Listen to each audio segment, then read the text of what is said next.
Hi friends, ಎಲ್ರಿಗೂ ನಮಸ್ಕಾರ. ಎಲ್ರು ಹೇಗಿದ್ದೀರಾ? ಮೊದಲಿಗೆ ಎಲ್ರಿಗೂ ಮಹಾಶಿವರಾತ್ರಿ ಹಬ್ಬದ ಶುಭಾಶಯಗಳು. ನಾನು ತುಂಬಾ ದಿನದಿಂದ ನಿಮ್ಮಲ್ಲಿ ಒಂದು ವಿಚಾರನ ಹಂಚ್ಕೋಬೇಕು ಅಂತ ಇಷ್ಟಪಡ್ತಿದ್ದೆ.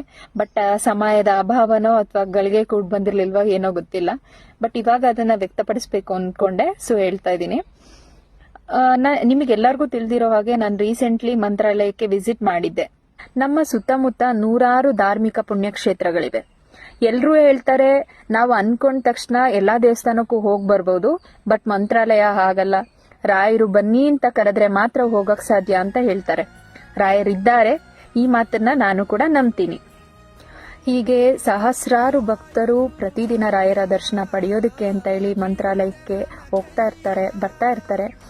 ನಾನು ನೋಡಿದ ಮಟ್ಟಿಗೆ ನನ್ನ ಅಭಿಪ್ರಾಯ ವ್ಯಕ್ತಪಡಿಸೋದು ತಪ್ಪೋ ಸರಿನಾ ಗೊತ್ತಿಲ್ಲ, ಬಟ್ ನನಗೆ ಅನ್ಸಿದ್ದನ್ನ ನಾನು ಹೇಳ್ಕೊತಾ ಇದ್ದೀನಿ. ಆದಷ್ಟು ದೇವಸ್ಥಾನಗಳಲ್ಲಿ ಸ್ವಚ್ಛತೆಯನ್ನ ಕಾಪಾಡಿ. ಯಾಕೆ ನಾನು ಇದನ್ನ ಹೇಳ್ತಾ ಇದ್ದೀನಿ ಅಂದ್ರೆ, ರೀಸೆಂಟ್ ಆಗಿ ಯಾರು ಮಂತ್ರಾಲಯಕ್ಕೆ ಹೋಗಿ ಬಂದಿರೋರ್ಗೆ ಗೊತ್ತಾಗುತ್ತೆ. ಸ್ನಾನ ಮಾಡೋ ಜಾಗದಲ್ಲಿ ಅವರು ಹಾಕೊಂಡಿರೋ ಒಳ ಉಡುಪುಗಳಾಗ್ಬೋದು, ಸ್ಯಾನಿಟರಿ ನ್ಯಾಪ್ಕಿನ್ಸ್ ಆಗಿರ್ಬೋದು, ಮಕ್ಕಳುಗಳ ಡೈಪರ್ಗಳಾಗಿರ್ಬೋದು, ಪ್ರತಿ ಒಂದನ್ನು ಅಲ್ಲೇ ಬಿಸಾಡಿ ಬಂದಿರ್ತೀರ.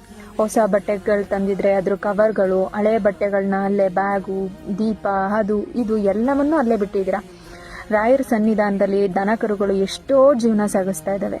ಅದನ್ನ ತಿಂದು ನಾಳೆ ದಿನ ಇನ್ಸ್ಟಾಗ್ರಾಮ್ ಅಲ್ಲಿ ಯಾವ್ದಾದ್ರು ಒಂದು ಪೋಸ್ಟ್ ಬಂದು ಹಸು ಹೊಟ್ಟೆ ಕುಯ್ದ್ರಂತೆ, ಪ್ಲಾಸ್ಟಿಕ್ ಇತ್ತಂತೆ, ಇಷ್ಟು ಗಲೀಜಿತ್ತಂತೆ, ತ್ಯಾಜ್ಯಗಳಿತ್ತಂತೆ ಅಂತ ಅಂದಾಗ ಒಂದು ಸ್ಯಾಡ್ EMG ಕಳಿಸಿದ ತಕ್ಷಣ ಅದು ಒಳ್ಳೇದಾಗಲ್ಲ.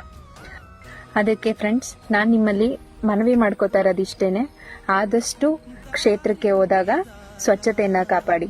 ನಾವೊಬ್ರು ಅದನ್ನ ಮಾಡೋದ್ರಿಂದ ಅದನ್ನ ನೋಡಿ ಇನ್ನೂ 4 ಜನ ಪ್ರೇರೇಪಿತರಾಗ್ತಾರೆ. ಧನ್ಯವಾದಗಳು.